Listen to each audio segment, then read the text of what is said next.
बिस्मिल्लाहिर्रहमानिर्रहीम। अस्सलामुअलैकुम वरहमतुल्लाहि वबरकातुहू। आज मैं आपको एक ऐसी लड़की की सच्ची और दुखी कहानी सुनाऊंगी जो कि शादी से पहले ही हामला हो गई थी।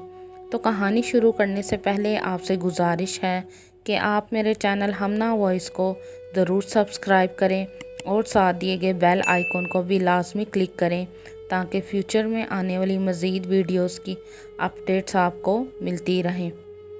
एक लड़की जिसका नाम सिद्रा था, वो अपने माँ बाप के साथ रहती थी। सिद्रा की एक और बहन थी, वो सिद्रा से बड़ी थी, जिसकी शादी हो चुकी थी। सिद्रा घर में रहती थी।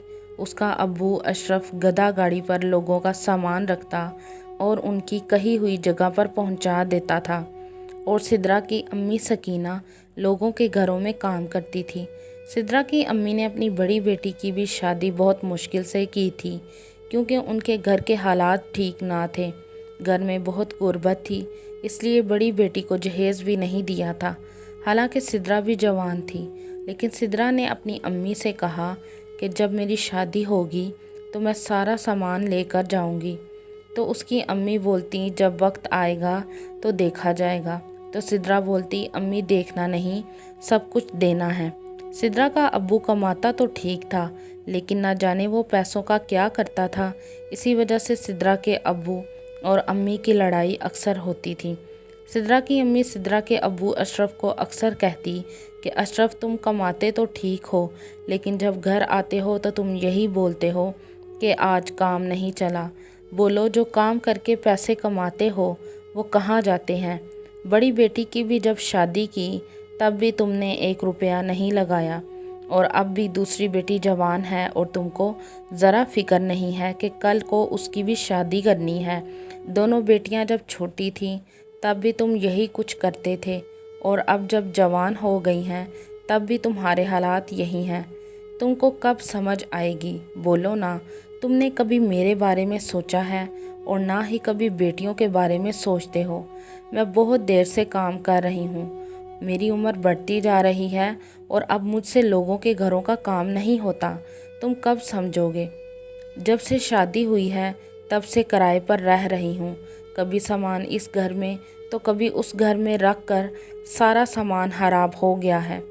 आधे से ज़्यादा सामान ठीक ना करवाने की वजह से टूट चुका है, जो बेकार होने की वजह से फेंक दिया है।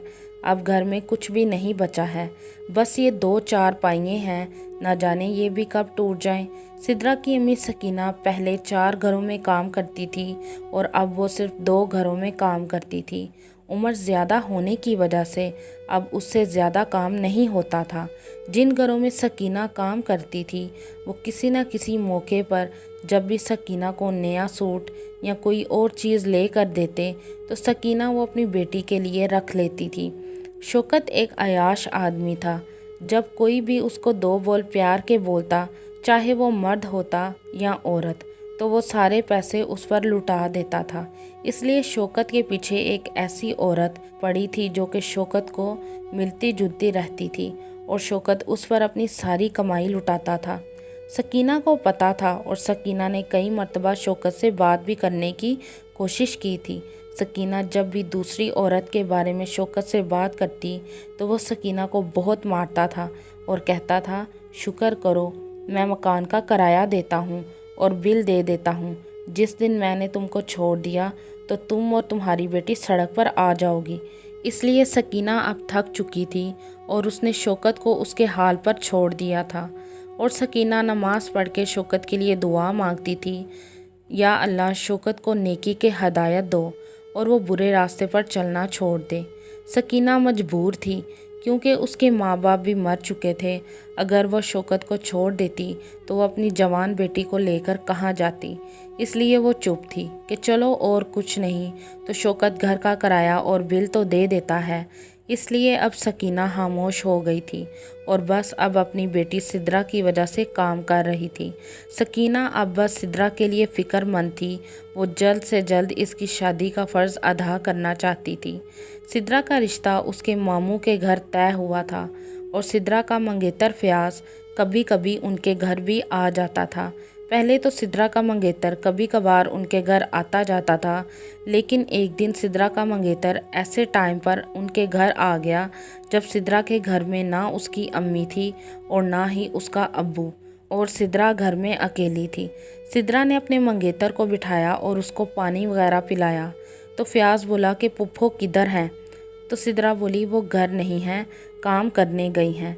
तो फिर फयाज काफ़ी देर तक सिद्रा के साथ बातें करता रहा। अब फयाज को पता चल गया था कि दोपहर के वक्त सिद्रा की अम्मी और अब्बू घर नहीं होते। अब वो अक्सर सिद्रा के घर दोपहर के वक्त आने लगा था। फिर एक दिन सिद्रा की अम्मी की तबीयत ख़राब होने की वजह से वो काम से घर आ गई थी। जब घर आकर देखा तो फयाज आया था। तो फयाज बोला मैं अभी आया हूँ पुप्पो, और आप ही का पूछ रहा था कि अचानक आप आ गई। चलो अच्छा हुआ आप आ गई हैं। आपकी उम्र कितनी लंबी है? तो सकीना बोली बैठो और बताओ घर वाले सब ठीक हैं? तो फयाज बोला जी पुप्पो सब ठीक हैं।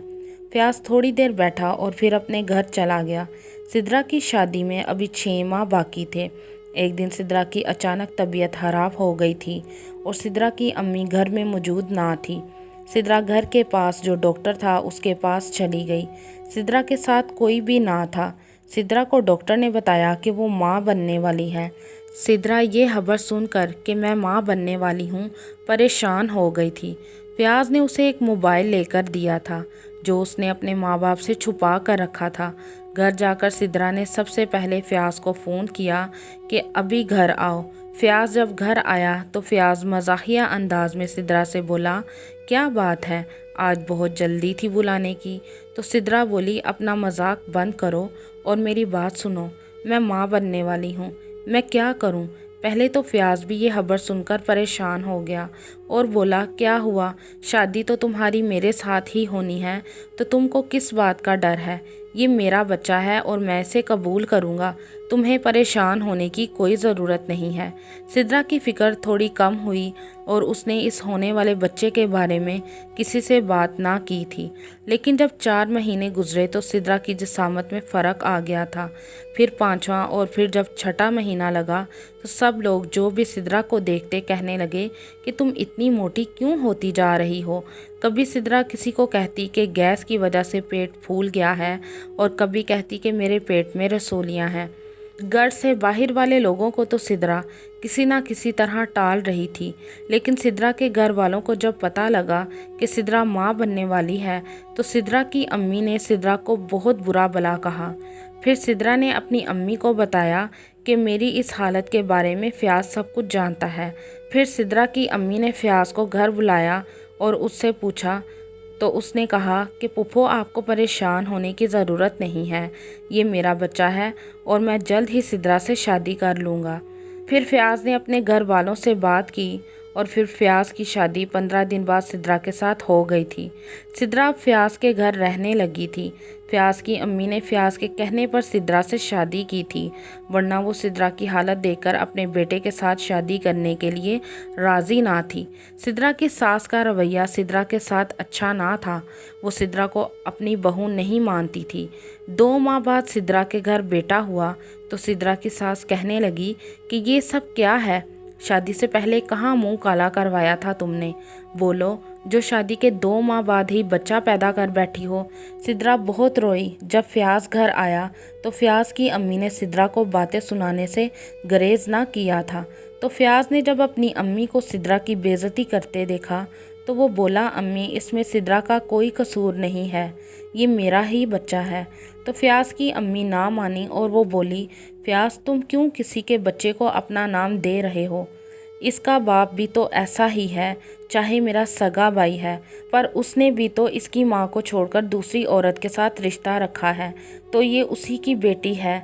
न जाने किसके साथ रिश्ता रखा होगा इसने भी शादी से पहले, और अब उसका इल्ज़ाम तुम अपने सर पर ले रहे हो। बहरहाल फयाज जो भी है, अगर तुमने इस लड़की को यहाँ रखा तो मैं तुमको भी घर से निकाल दूँगी। अगर तुम इस बदचलन लड़की के साथ रहोगे तो तुमको मुझे छोड़ना होगा। फयाज सोचने लगा कि मैं क्या करूं। फयाज अपनी अम्मी से बहुत प्यार करता था। वो अपनी अम्मी को नहीं छोड़ना चाहता था, पर वो सिद्रा को भी नहीं छोड़ना चाहता था।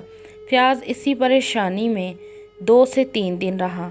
پھر ایک دن وہ کسی کام کے سلسلے میں گھر سے باہر نکلا کہ سدرا اور اس کی ساس کی لڑائی ہو گئی اور سدرا کی ساس نے اسے محلے والوں کے سامنے ذلیل کر کے گھر سے نکال دیا تھا۔ سدرا روتی ہوئی اور اپنے بچے کو لے کر اپنی ماں کے گھر آ گئی تو اس کی امی نے بھی اس کو خوب سنائی کہ تمہاری غلطیوں کی سزا آج تمہارا بیٹا بھگت رہا ہے۔ سدرا کی امی نے اسے کہا کہ میرے گھر کیا لینے آئی ہے، مجھے تو نے منہ دکھانے کے قابل نہیں چھوڑا ہے۔ اب سدرا کی امی ہر روز اس کو طعنے دیتی تھی اور کہتی تیری وجہ سے وہ لوگ جو میری عزت کرتے تھے اب باتیں کرنے لگے ہیں۔ تو سدرا بولتی امی مجھے معاف کر دے۔ تو سدرا کی امی بولتی اب فائدہ معافی مانگنے کا، جب تم نے غلطی کی تھی تب تو تم نے سوچا نہیں۔ فیاض کو پتہ لگ جانے کے بعد بھی فیاض نے کبھی بھی سدرا کے ساتھ رابطہ نہیں کیا تھا کہ میری بیوی گھر چھوڑ کر چلی گئی ہے۔ پھر کچھ مہینوں کے بعد فیاض نے سدرا کو طلاق دے دی تھی۔ سدرا اب بھی اپنی امی کے پاس رہتی تھی اور سدرا کا ابو بھی ان کو چھوڑ کر جا چکا تھا، اور سدرا کے ابو نے جاتے ہوئے اپنی بیوی اور بیٹی کو خوب ذلیل کیا اور اپنی بیوی سکینہ کو کہنے لگا کہ یہ تم نے بیٹی کی پرورش کیسی کی ہے جو آج اپنے گھر سے واپس آ گئی ہے اور شادی کے 2 ماہ بعد ہی یہ بچہ پیدا کر بیٹھی ہے، اس کی غلطیوں کی سزا اسے ملی ہے اور تمہیں نہیں پتہ کہ تمہاری بیٹی گھر میں کیا کرتی رہی ہے، کیسی ماں ہو تم۔ سدرا کی امی کو بھی سدرا پر بہت غصہ تھا، پر وہ گھر چھوڑ کر نہ گئی کیونکہ سدرا اس کی بیٹی تھی اور ماں ایسی چیز ہے، بچے اس کے چاہے برے ہوں یا اچھے ہوں وہ ہر حال میں بچوں کا ہی ساتھ دیتی ہے۔ وہ اس سے بہت پیار کرتی تھی، وہ سدرا سے بہت پیار کرتی تھی۔ سدرا اب اپنے بیٹے کو پالنے کے لیے لوگوں کے گھروں میں کام کرنے لگی تھی۔ آج بھی سدرا کو لوگ باتیں کرتے ہیں اور سدرا کی امی کو بھی کہ تمہاری بیٹی شادی سے پہلے ہی حاملہ ہو گئی تھی۔ سدرا کی امی جو کہ نظریں اٹھا کر چلتی تھی اور اب وہ اپنی بیٹی کی غلطی کی وجہ سے نظریں جھکا کر اور سر جھکا کر چلتی ہے اور لوگوں کی باتیں بھی سنتی ہے۔ سدرا نے بہت بڑی غلطی کی تھی جس کی سزا اب وہ بھگت رہی ہے۔ سدرا اب خود تو ذلیل ہو رہی ہے، لیکن جب کل کو اس کا بیٹا بڑا ہو جائے گا تو شاید وہ خود اپنی ماں کی اسی غلطی کی وجہ سے گھر چھوڑ کر چلا جائے، جس کی خاطر اب وہ لوگوں کے گھروں میں کام کر رہی ہے۔ سدرا خود تو ذلیل و خوار ہو رہی تھی لیکن اپنی ماں کو بھی ذلیل کروا رہی تھی، کیونکہ سدرا نے کام ہی ایسا کیا تھا۔ سدرا جو کہ شادی سے پہلے ہی حاملہ ہو گئی تھی اور شادی کے دن وہ ایک دلہن نہیں بلکہ حاملہ دلہن تھی، جس کا نتیجہ شادی کے 2 ماہ بعد ہی اس کے سامنے آ گیا تھا۔ لیکن اب سدرا بہت پچھتا رہی تھی کہ میں نے یہ غلطی کیوں کی۔ سدرا کی امی نے بہت کوشش کی کہ سدرا کی دوسری شادی کر دوں، پر سدرا سے کوئی بھی شادی کرنے کے لیے تیار نہ تھا۔ لیکن اب سدرا کو پچھتانے کا بھی کوئی فائدہ نہ تھا۔ جب اس نے غلطی کرتے ہوئے نہیں سوچا تو اب کیوں پچھتا رہی ہے؟ اسی لیے ہمیں ہمیشہ ہر کام سوچ سمجھ کر کرنا چاہیے، خصوصاً جب ہم برے کام کی طرف راغب ہوتے ہیں تو پہلے سوچ سمجھ لینا چاہیے کہ یہ کام کرنے سے مجھے کیا فائدہ یا نقصان ہونے والا ہے، کیونکہ شیطان تو ہر صورت میں ہر انسان پر حاوی ہوتا ہے، لیکن اللہ تعالیٰ نے انسان کو دماغ اسی لیے دیا ہے کہ وہ اپنا اچھا برا سوچ سکے اور سمجھ سکے۔ آپ کو یہ کہانی کیسی لگی کمنٹ میں ضرور بتائیے گا۔